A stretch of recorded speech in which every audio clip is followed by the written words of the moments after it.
बिस्मिल्लाहिर्रहमानिर्रहीम। हमारा टॉपिक है जी सॉइल स्ट्रक्चर और ये इसलिए करना पड़ रहा है, इस ने पॉइंट आउट किया है कि ये पेपर में कंपैरिजन की शक्ल में आया हुआ है।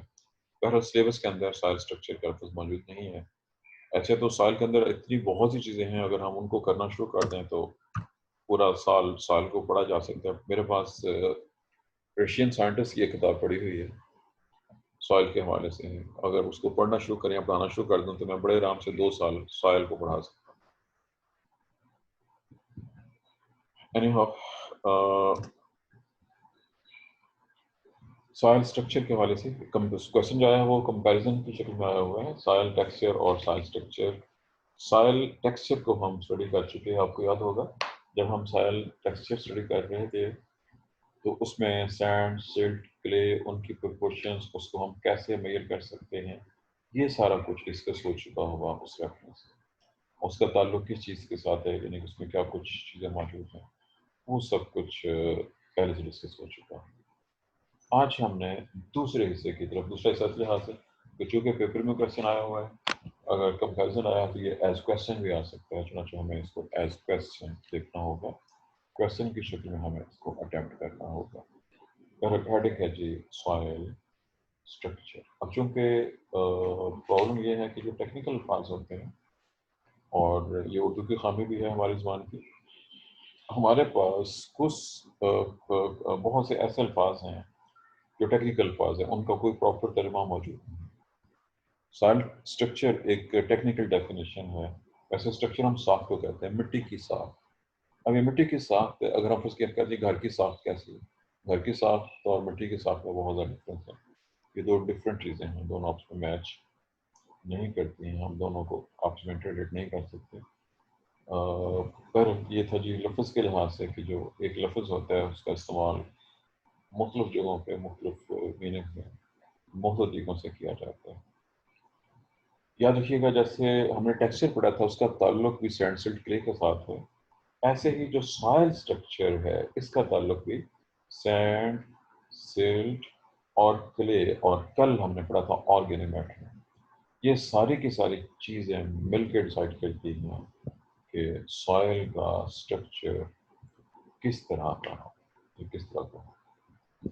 अब ये जो अल्फाज हैं जो ऑलरेडी डिस्कस हो चुके हैं, उनको मैं यहाँ पर डिस्कस नहीं करूँगा। सबसे पहले हम आते हैं जी इसके तारुफ और डेफिनेशन की तरफ कि सॉइल स्ट्रक्चर होता क्या है। गौर कीजिए, पीछे मैंने कहीं पे जब सैंड की बात हुई थी, रेत की बात हुई थी, तो वहाँ पे मैंने वर्णिक इस्तेमाल की थी कि अगर मिट्टी रेतली हो, मैं लिख रहा हूँ इसमें सैंड का लफ्ज़, सैंड, और सैंड वाली मिट्टी कहलाएगी सैंडी सॉइल। अगर मिट्टी सैंडी हो, उसमें इस सैंडी का डी गायब हो गया, अगर मिट्टी में रेत ज़्यादा हो, सैंडी सॉइल हो, तो उर्दू का लफ्ज़ है वो भुरभुरी होगी, उसमें no clumps, no clumps, you see L clumps, उसमें ढेले नहीं होंगे। नो क्लम्स, सैंडी सॉइल में क्लम्स नहीं होंगे, ढेले नहीं होंगे। अगर मिट्टी में रेत बहुत ज़्यादा है तो बिल्कुल आप उसको हाथ लगाएंगे और ऐसे मिट्टी के आपको पार्टिकल सेपरेट नजर आ जाए। अगर सैंड और सिल्ट मिले हुए हैं तो फिर उसमें छोटे छोटे कुछ ढेले बनने की कोशिश करेंगे और मौजूद होंगे। अगर क्ले भी है तो फिर उसमें मजीद ढेले बन सकते हैं। इसका मतलब ये हुआ कि जहाँ पे अब सैंड में नो क्लम्स है, लेकिन इसका ऑपोजिट है कि अगर आपके पास क्ले वाली सॉइल है, सी एल वाली क्ले है, तो उसमें बहुत ज़्यादा ढेले होंगे, उसमें आपको सिर्फ क्लम्स नजर आएंगे, वो होंगे ही ढेले, उसमें सेपरेट पार्टिकल नजर नहीं आएंगे। सैंड और क्ले की प्रॉपर्टीज बिल्कुल ऑपोजिट है। सैंड और क्ले की प्रॉपर्टीज बिल्कुल ऑपोजिट है। अगर दोनों को मिक्स कर दें या साथ सिल्ट भी मिला दें तो फिर दरमियाने किस्म की मिट्टी बन जाएगी जिसमें ढेले भी मौजूद होंगे। मैं उर्दू का लफ्ज़ ढेला बोल रहा हूँ। अब जो लफ्ज़ हम टेक्निकली यूज़ करेंगे यहाँ पे वो पीड्स के नाम से होगा, जिसकी अभी वजाहत होगी, क्योंकि ये टॉपिक आर्ट्स था, छोटे पॉइंट्स में बहुत से। मैंने बेसिक चीज़ों का जिक्र दो रेफरेंस से, कि अगर तो रेत है तो कुछ और सूरत हाल होगी, उसके बारीक बारीक जर्रे आपको नजर आएंगे, वो ढेले मिलेंगे। मैंने ढेले का लफ्ज़ इस्तेमाल किया है उर्दू में, कलम का इंग्लिश में। कलम के अलावा आप चाहें तो लफ्ज़ एग्रीगेट इस्तेमाल कर सकते हैं। एग्रीगेट क्या होता है, आप नाम से पहले से वाकिफ हैं, उर्दू में मजमुआ कह सकते हैं। क्ले मिट्टी को एग्रीगेट करने में मदद देती है, सैंड उसको ढेले बनने नहीं देती है, उनको चिपकने का इस्तेमाल करती है। क्ले चीज़ों को चिपका सकती है, सैंड चीज़ों को सेपरेट कर देती है, चिपकने नहीं देती है। इसका मतलब ये हो गया आसान ज़ुबान में कि ये जो डेले बनने लगे हैं जिनका हम जिक्र करेंगे, ये ऑर्गेनिक मैटर और क्ले की वजह से ज़्यादा बनते हैं, जबकि सैंड उनको बनने से रोकती है, कम करती है। अच्छा, अब जैसा कि लफ्ज़ मैंने इस्तेमाल किया था कि इसके लिए जो कि टेक्निकल अल्फाज हैं, जो वो चीज़ें जो मिट्टी बनाती हैं, चूँकि हम मिट्टी की और जिक्र कर चुके हैं, उसमें हमने क्ले, सिल्ट, सैंड, सैंड के अंदर कोर्स सैंड और फाइन सैंड का जिक्र हुआ। ऐसे मैंने पेबल्स और ग्रेवल वगैरह का भी जिक्र किया था, और जिक्र किया था कि मुख्तलिफ छलनियों से छान के हम उनको सेपरेट कर सकते हैं। ये पॉइंट ध्यान में रखिएगा। अच्छा, अब मिट्टी की फॉर्मेशन के लिहाज से चंद अहम पॉइंट, जो कि डिपेंड करता है कि मिट्टी किस जगह पे है, किस किस्म की है, उसमें कौन-कौन सी चीज़ें मौजूद हैं, उसमें मिनरल्स हैं, या वही वाली बात, अगर फ़र्ज़ कीजिए आप की सहरा में हैं, वहाँ पे सिर्फ रेत नज़र आएगी आपको। पहाड़ी इलाके में है तो वहाँ पे मिट्टी भी होगी, लेकिन साथ में पत्थर, कंकरियाँ बहुत ज़्यादा तादाद में होंगी। मैदानी इलाके में है तो वहाँ पे आपको प्रॉपर वो मिट्टी जिसको हम मिट्टी समझते हैं, वो वाली नज़र आना शुरू हो जाएगी। मैंने जो लफ्ज़ इस्तेमाल किया है यहाँ पे, क्लम का भी इस्तेमाल किया है, एग्रीगेट का भी इस्तेमाल किया है। एक और लफ्ज़ है, वो भी यही मीनिंग देता है, और वो लफ्ज़ है फ्लक्चुएशन। स्पेलिंग कंफर्म कर लीजिएगा, फ्लक्चुएशन। ये भी वही मीनिंग दे रहा है, क्लम्स, एग्रीगेट, फ्लक्चुएशन, ढेले बनने का अमल, जो चीज़ें ढेले बनने में मदद देती हैं। या देखिए, चिकनी मिट्टी के साथ साथ जो सॉयल ऑर्गेनिक मैटर, हम जो कि कल पढ़ चुके हैं, SOIL, soil organic, soil organic matter, ये भी बहुत काउंट करता है, क्योंकि ये भी मिट्टी में ढेले बनने में मदद देता है। और ये सब चीज़ें, अच्छा, यहाँ तक तो हो गया जी, ये बेसिक प्रोसेस हो गया जिसका जिक्र इस लिहाज से हो गया कि ये कौन कौन चीज़ें हैं जो ये मिट्टी के स्ट्रक्चर बनाने में मदद देती हैं।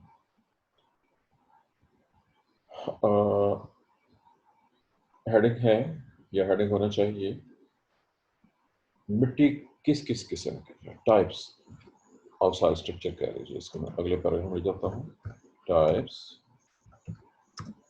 Of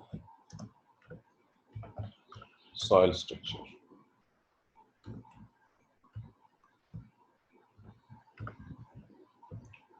types of soil structure, मिट्टी स्ट्रक्चर का स्ट्रक्चर और किस किस किस्म के हो सकते हैं। इसमें चूंकि टाइप्स बहुत सी होंगी, इसलिए उनको वन बाय वन लेके चलेंगे। पॉइंट नंबर 1, अभी थोड़ी पहले जो मैंने जिक्र किया रेत वाली मिट्टी का, जिसमें ग्रेन सेपरेट पड़े होते हैं, दाने दाने, सिंगल ग्रेन सॉइल। देखिए, सिंगल ग्रेन का मतलब एक दाना नहीं है, बल्कि बनाता है दाना दाना, सेपरेट, सिंगल ग्रेन सॉइल, ये इसकी पहली टाइप है, सिंगल ग्रेन सॉइल। जैसे कि बात हुआ सैंडी सॉइल, जहाँ पे सैंड होगी या सैंडी सॉइल होगी, वो इस किस्म की होती है। रेत के सारे दाने जो हैं वो सेपरेट पड़े होते हैं, वो आपस में जुड़ते ही नहीं।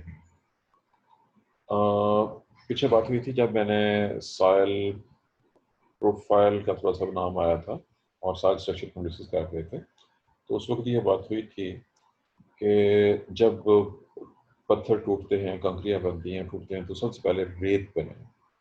अब रेत के पार्टिकल्स, उनका साइज जिक्र हो चुका पहले, मोटे होते हैं, और उनकी प्रॉपर्टी है कि वो जुड़ते नहीं हैं आपस में।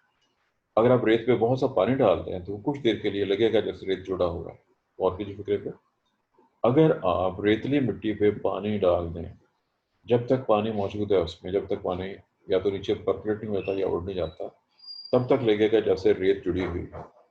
लेकिन जैसे ही पानी उड़ जाएगा तो सारी की सारी रेत फिर वैसे ही मुरमुरी हो जाएगी, एक एक दाना उसका सेपरेट देखा जा सकेगा और सेपरेट किया जा सकेगा।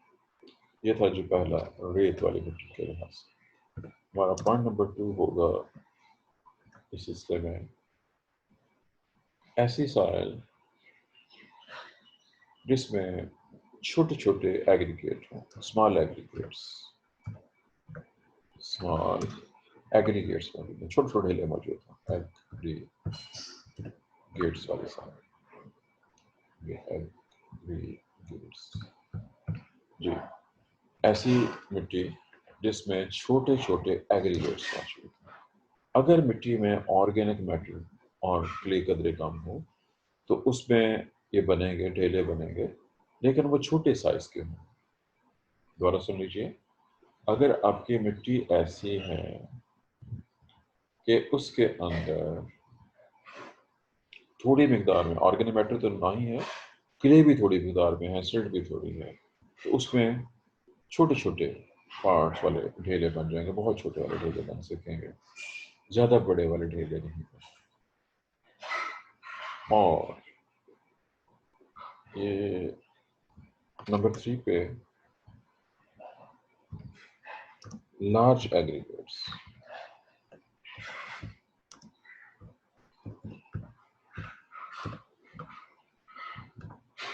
जिसको आप बड़े वाले ढेले कहते हैं, क्लम्प्स कह रहे हैं, ढेले कह रहे हैं, जो भी कह रहे हैं, चूँकि बहुत से नाम है, नामों में फ़र्क हो सकता है। लार्ज एग्रीगेट्स, बहुत बड़े बड़े ढेले, जहाँ पे क्ले ज़्यादा मिकदार में हो और उसमें ऑर्गेनिक मैटर भी हो, वहाँ पे बड़ी साइज़ के ढेले बनेंगे। जितनी ज़्यादा क्ले होगी, ढेल बड़े होने के चांसेस। इसी को कुछ लोग मैसेज भी कहते हैं, मैसेज। ये बहुत से नाम लोग इस्तेमाल करते हैं, मुख्तलिफ साइंटिस्ट ने मुख्तलिफ नाम इस्तेमाल किए। अब ये तो होगी चंद बेसिक टाइप्स। आगे उनकी वो टाइप्स हैं जिनकी बाकायदा डायग्राम्स आपके पास आपकी बुक्स के अंदर मौजूद हैं। इनकी डायग्राम भी हैं जो मैंने बयान की है, और आपके पास अदर डायग्राम भी हो सकती हैं जिनमें मुख्तलिफ किस्म की मिट्टी मौजूद हो, मुख्तलिफ किस्म की मिट्टी दिखाई दी। मसलन अगर आप रेत को दिखाना चाह रहे हैं, हम चूँकि जिक्र किया सिंगल ग्रेन था, आई एम श्योर कि आप लोगों ने रेत देखी हुई है और आप खुद इसकी डायग्राम खुद भी ड्रा कर सकते हैं। छोटे छोटे पार्टिकल जो हैं रेत के, बस शो कर दीजिए, उनका साइज अगर हो सके तो लिख दीजिए, तो ये आपको बन जाएगा कि जी ये रेत की मिट्टी है, प्योर ऐसे मिट्टी जिसमें क्ले नहीं है, ऑर्गेनिक मैटर नहीं है और कतन ढेले नहीं बनते हैं। उर्दू में जो लफ्ज़ हमारे पास है वो भुरभुरी, आप समझते हैं रेत किस तरह का होता है, उसको हाथ लगाएंगे तो वो खुद बताएगा कि मैं रेत हूँ या मैं रेतली मिट्टी। ये है जी पहला लफ्ज़ और मैं इसकी डायग्राम ड्रा करना चाह रहा हूँ। चलें अब ये ऐसे होगा जी कुछ, लेट अस स्टार्ट। ये मैंने ये जो कुछ छोटे बड़े साइज माउस के साथ चीज़ें ऐसी बनती हैं, ये मैंने ग्रेन्स दिखाए हैं, ये ग्रेन्स हैं और ये सैंड है। नंबर 1 जो नंबर 1 पे लिखा था मैंने, this is sand, Sandy soil है और सैंड के अंदर सिंगल ग्रेन होता है। सिंगल ग्रेन जो लिखा हुआ मैंने, एज फॉर सिंगल और ग्रेन्स, अकेले अकेले दाने मौजूद। छोटे छोटे एग्रीगेट्स, छोटे ढेले, छोटे साइज के ढेले, ये गोल मुकम्मल नहीं बन रहे थे हो चुके, ये किसी भी शक्ल में हो सकते हैं, ये छोटे वाले ढेले हैं और इस तरह से बड़े साइज के बड़े वाले ढेले भी हो सकते हैं। ये मैंने 1 2 3 सिर्फ ये दिखाया जो मैंने यहाँ पे जिक्र किया, लेकिन अब हमने इसको उन टेक्निकल लफ्ज़ों के साथ याद करना है, नोट करना है, जो कि डेफिनेटली आई एम श्योर कि आपकी बुक्स के अंदर लाजमन दी गई होंगी।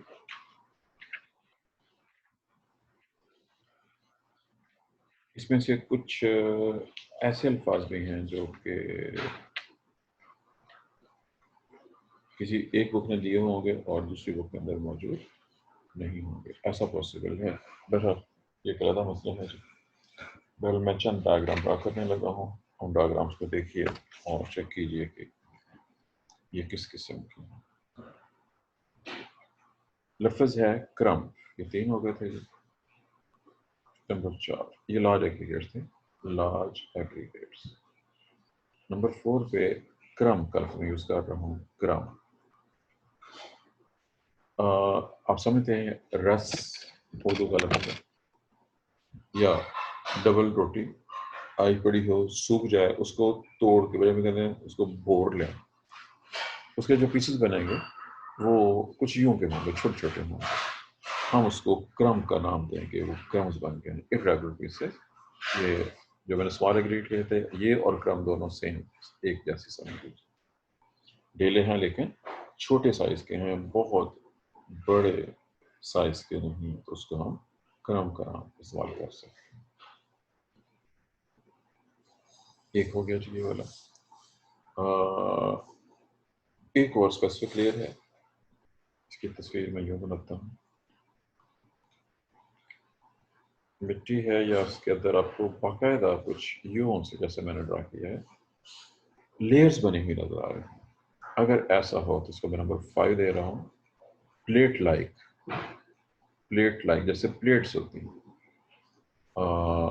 ये इसके अगर हम डिटेल में जाएं तो माइका, अगर आपने नाम सुना है, देखा है, माइका एक्चुअली ऐसा होता है। माइका बजाते खुद मिट्टी नहीं है, लेकिन ये स्ट्रक्चर बाहर मौजूद है, और उस वाली मिट्टी में जो अभी डेवलप हो रही होती है उसके अंदर इस तरह का स्ट्रक्चर मौजूद हो सकता है, जहाँ भी काश्तकारी वगैरह नहीं हुई है। याद रखिएगा, प्लेट लाइक जो है, प्लेट लाइक या प्लेटी, ये वो स्ट्रक्चर होगा जो उस मिट्टी में हमें नजर आएगा जहाँ अभी काश्तकारी नहीं हुई। जहाँ काश्तकारी नहीं हो रही, यानी अभी मिट्टी बनने का अमल हो रहा है, वहां पे ऐसा आपको मिल सकता है। 5 हो गए जी। नंबर 6 पे कॉलमनर, कॉलम लाइक, जैसे कॉलम होता है। कॉलम इस एंगल पे होते हैं, इस तरह से। अब शक्ल सूरत में तस्वीरों में फर्क हो सकता है, मुख्तलिफ लोग मुख्तलिफ तस्वीरें बना सकते हैं। ये बहुत अच्छी तस्वीर नहीं बन रही है, पर मैंने कुछ तस्वीरें ड्राई कर दी हैं जी। ये है जी वो कॉलम या कॉलम लाइक स्ट्रक्चर्स, जो कि कॉलम है। ये लिखा भी प्रॉपर नहीं क्या होना जी, कॉलम, ये स्पेलिंग है इसकी, कॉलम लाइक।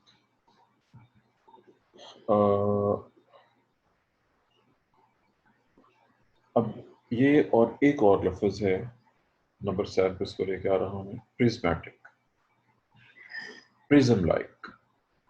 अब प्रिज्म क्या होता है?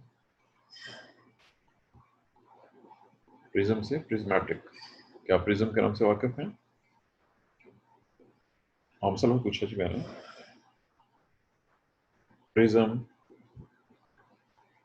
Yes sir. हाँ जी, क्या होता है? सर वजाहत चाहिए ना, कोई बता सकता है कि क्या होता है प्रिज्म? सर ये ग्लास होता है जिसके अंदर से जो है वो जब वाइट लाइट लाइट को पास करवाते हैं तो वो 7 कलर्स में स्प्लिट हो जाती है। जी ठीक है जी, आपने इस प्रिज्म के बारे में बात की है, वो ठीक है। पहले ये मैंने तस्वीर बनाई है, तस्वीर बहुत अच्छी नहीं है बनी हुई, लेकिन मुझे कभी भी दावा नहीं, मेरी ड्राइंग अच्छी है। ये पहले मैंने प्रिज्मेटिक की डायग्राम ड्रा की है। ये भी सॉइल है, और इसमें उसमें जो फ़र्क नोट करना है, ये चूँकि डायग्राम तो बहुत अच्छी नहीं है, इसकी सरफेस ऊपर से प्रॉपर प्लेन नहीं होती है कॉलमनर में, जबकि ये एक साइड से ऐसे ऊपर से प्लेन, बिल्कुल प्लेन। ये फ़र्क है दोनों में, प्रिज्मेटिक में और कॉलमनर। ये प्रिज्म लाइक है, और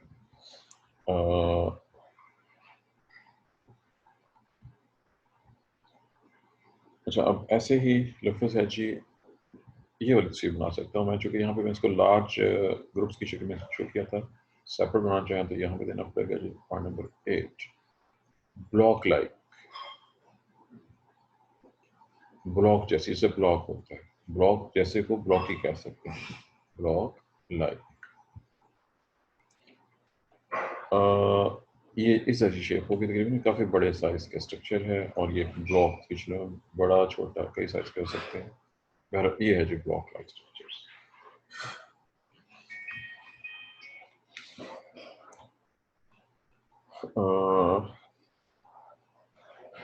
ब्लॉक लाइक हो गया जी। जी, अब जो ये ब्लॉक लाइक हैं, ब्लॉक चूँकि काफ़ी बड़े साइज के हैं, इनकी साइज काफ़ी बड़ा होता है, राउंड फ्लैट किसी भी तरह से हो सकते हैं। ये आ, आपने टॉप साइल और सब साइल के लफ्ज़ याद रखे, भूल चुके हुए हैं? टॉप साइल और सब साइल के लफ्ज़ याद है, भूल चुका हुआ है? टॉप सॉइल ऊपर होती है और सब सॉइल से नीचे होती है। ये सब सॉइल के अंदर ये वाला स्ट्रक्चर सब सॉइल में मौजूद है। ये मैंने लिख दिया यहाँ पे सब सॉइल। टॉप सॉइल ऊपर है, टॉप सॉइल जो है उसमें दूसरे वाली मिट्टी होगी जिसका जिक्र बाद में करते हैं। ब्लॉक्स की भी आगे टाइप्स हो सकती हैं, ब्लॉक्स के आगे डिफरेंट टाइप्स हो सकती हैं, बल्कि बाकी की भी टाइप हो सकती हैं।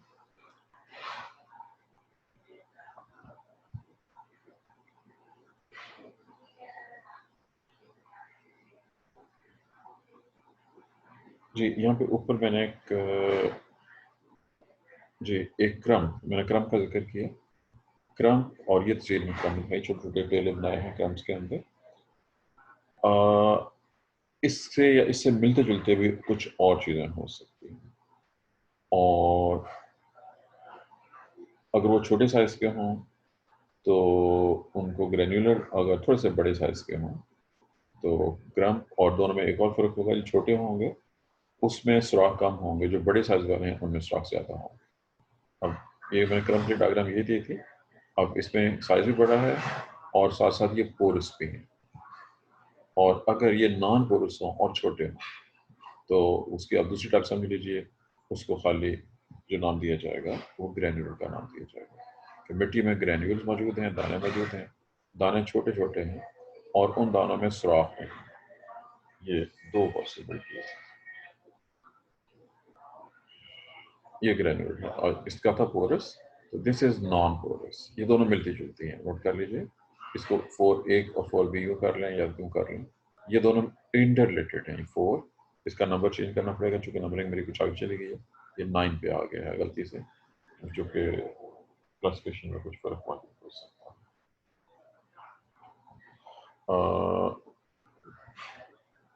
ये थे जी चंद एक बेसिक टाइप्स। इसके अलावा जहाँ पे ब्लॉक था, ब्लॉक से बड़े साइज में भी बहुत भारी बर्तन हो गए, बहुत ही बड़े साइज में मैसेज मौजूद थे। तो ये मैसिव कहलाएगी। वो जो मैस था एग्रीगेट, चूँकि एग्रीगेट के साइज में बहुत बड़ा फर्क मौजूद हो सकता है। बहरहाल ये हैं जी वो मुख्तलिफ किस्म के ढेले जिन्हें पीट्स का नाम दिया जाता है, जो कि मुख्तलिफ किस्म की मिट्टियों के अंदर मौजूद हैं, पाए जाते हैं। इसमें से चूँकि मैंने फॉर्मेलिटी का लफ्ज़ आखिर में जाके एक्सप्लेन किया, मैं यहाँ पे इस्तेमाल किया देता हूँ। जो प्लेटी थी, प्लेटी मैंने ये बनाई थी, ये भी लेस परमिएबल है। अल्फा लेस, लो परमिएबिलिटी, इसमें परमिएबिलिटी कम होती है। जो मैसिव है इसमें भी लो परमिएबिलिटी है, यानी इसमें पानी के गुजरने के चांसेस कम होते हैं। तो कॉलमनर और प्रिज्मेटिक, आपको याद है कि मैंने कहा था कि ये कॉलमनर और ये प्रिज्मेटिक दोनों मिलते जुलते हैं। 6 और 7 दोनों मिलते जुलते हैं। इसमें भी लो परमिएबिलिटी है, लेस परमिएबिलिटी एल भी, इसमें भी और इसमें भी लो परमिएबिलिटी। जबकि जो ग्रेन्युलर है इसमें परमिएबिलिटी ज़्यादा, इसमें सुराख ज़्यादा होते हैं। ग्रेन्युलर अच्छी वाली मिट्टी शुमार होगी। क्रम भी अच्छी है लेकिन ग्रेन्युलर ज़्यादा अच्छी मिट्टी है, चूँकि इसके अंदर ऑर्गेनिक मैटर भी मौजूद होगा। अब ये छोटे छोटे ये जो ग्रेन्यूल्स हैं ये करीब करीब पड़े हुए हैं और दरमियान में सुराख जो के मौजूद हैं।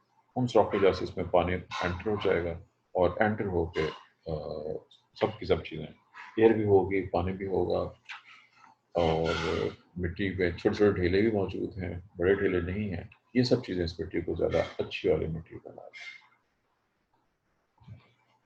अब इसी के लिहाज से टॉपिक का दूसरा हिस्सा है, इसी रेफरेंस से ही है कि इसकी अहमियत क्या है, सॉइल स्ट्रक्चर की अहमियत क्या है, इम्पोर्टेंस। ये मैं लिख भी सकता हूँ और डायग्राम बना सकता हूँ, अगर लिख दिया जाए ज़्यादा बेहतर रहेगा।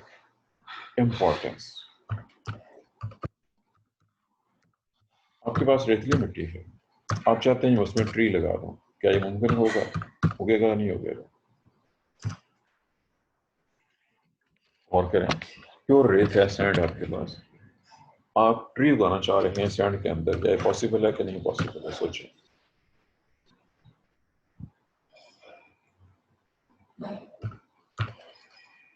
जी कोई जवाब नहीं आ रहा, क्या मसला हो गया है? No answer at all. मेरी आवाज आ रही कि नहीं आ रही है? नहीं करेगा सर, नहीं जी सर सनिया वो में, असल में आज सिग्नल प्रॉब्लम है। जी और कोई जी असवा सर नहीं लगा सकेंगे। या देखेंगे अगर प्योर सैंडी सॉइल है आपके पास तो उसमें आप दरख्त उगाने की कोशिश करें। दरख्त उग तो जा सकता है, उग जाएगा, लेकिन वो खड़ा नहीं रह सकेगा। दरख्त को जमने के लिए कुछ चीज़ें चाहिए होती हैं और वो थोड़ी बहुत मिट्टी उसको सपोर्ट करेगी तो वो ग्रो कर सकेगा। आम मिट्टी में अगर आप खुद उगाना चाहते हैं, जहाँ पे खुद उगते हैं दरख्त, वो एक अलग मसला होता है वहाँ पे क्यों उगते हैं, उसकी और वजूहत होती हैं। ये मैंने एक एग्जाम्पल आपको दी थी। अब इसकी अदर एग्जाम्पल भी मौजूद है। फर्ज कीजिए आपके पास 100% प्योर क्ले है, यू हैव प्योर क्ले। आप चाह रहे हैं कि आप प्योर क्ले में पौधे उगा लें, क्या आपके हाल में उग जाएंगे? नहीं उगेंगे। 100% प्योर क्ले हो तो उसके अंदर भी पौधे नहीं उगेंगे, दरख्त भी नहीं उगेगा, हालांकि वो बड़ी सख्त होगी, लेकिन दरख्त की रूट्स को मिट्टी में घुसने के लिए जगह चाहिए, उसको पानी भी चाहिए। आसान ज़ुबान में कह लीजिए कि अगर प्योर क्ले वाली या प्योर सैंड वाली साइल है तो वो मुनासिब नहीं है, बहुत से पौधे उसमें उग भी नहीं सकते। लेकिन अगर मिक्सचर है तो फिर उसमें छोटे बड़े किसी किस्म के ढेले बन सकते हैं, फिर ये मुमकिन होगा कि उसके अंदर पौधे अच्छे तरीके से ग्रो हो सकते हैं। और जैसे पहले कह चुका हूँ कि अच्छी मिट्टी वही होगी जिसमें तीनों चीज़ें मौजूद हैं, सैंड सिल्ट क्ले, ये टेक्सचर भी है, और इसके टेक्सचर से उसका स्ट्रक्चर, उसमें ढेले बनेंगे, छोटे छोटे ढेले बनेंगे जो पोर्स भी होंगे, और अगर साथ उसमें ऑर्गेनिक मैटर भी मिल गया तो बहुत ज़्यादा अच्छी बन जाएगी। ये भी जैसे वो ऊपर ट्री इनसाइड वो ग्रो नहीं करते, और जैसे मैंने प्योर क्ले कहा है कि ये भी बहुत अच्छी नहीं है, नॉट सूटेबल, ये भी नॉट सूटेबल है। तो बाकी रिजल्ट फिर वही निकला कि अगर आपके पास मिक्सचर है जिसको हम लोम का नाम देते हैं, उस लोम के अंदर चूंकि तीनों चीज़ें मौजूद होती हैं, सैंड सिल्ट क्ले, वो बहुत ही गुड, बहुत ही अच्छी शुमार होगी पौधों के लिहाज से। और जब उस लोम के अंदर ऑर्गेनिक मैटर भी मौजूद हो, लोम भी हो और लोम में ऑर्गेनिक मैटर भी साथ मौजूद हो, ऑर्गेनिक मैटर, तो वो दुनिया की सबसे अच्छी साइल बन जाएगी, बेस्ट बन जाएगी। ये किसी ने पूछा था दुनिया की सबसे बेहतरीन मिट्टी कौन सी है, तो उसका ये जवाब है, उसमें मेजॉरिटी प्लांट्स ग्रो कर सकते हैं। एक्सेप्शन कुछ पौधे तो नहीं ग्रो करेंगे, लेकिन मेजॉरिटी पौधे उसके अंदर ग्रो कर सकते हैं, क्योंकि उसमें वाटर होल्डिंग कैपेसिटी भी होगी, उसमें एरेशन भी हो रही होगी, जो छोटे छोटे ढेले हैं वो हवा या पानी से जल्दी इरोड भी नहीं होंगे, उसमें परमिट भी मुनासिब होगी। ये सारी की सारी चीज़ें ऐसी हैं जो पौधों की ग्रोथ को सपोर्ट कर रही होती हैं, और उसका रिजल्ट ये निकलेगा कि बहुत मुनासिब तरीके से मुख्तलिफ किस्म के पौधे वहाँ पे प्रॉपरली ग्रो कर सकते एक्सक्यूज मी सर। हैं। जी सर डेजर्ट में तो सैंड होती है ना, प्योर जी सैंड, हाँ जी तो वहां पर जो होते हैं प्लांट्स वगैरह, वो फिर कैसे अपनी पोजीशन पे मेंटेन रह सकते हैं, जी सवाल जैसे किया है, कैक्टस वगैरह? जी जी सवाल किया है जी सनिया ने, और सनिया का सवाल ये है कि डेजर्ट में तो सैंड होती है, तो वहाँ पे जो पौधे हैं कैक्टस वगैरह कैसे ग्रो करते हैं? आपने कैक्टस पे कभी गौर नहीं किया? कैक्टस जीरोफाइटी हमारा सेपरेट टॉपिक है,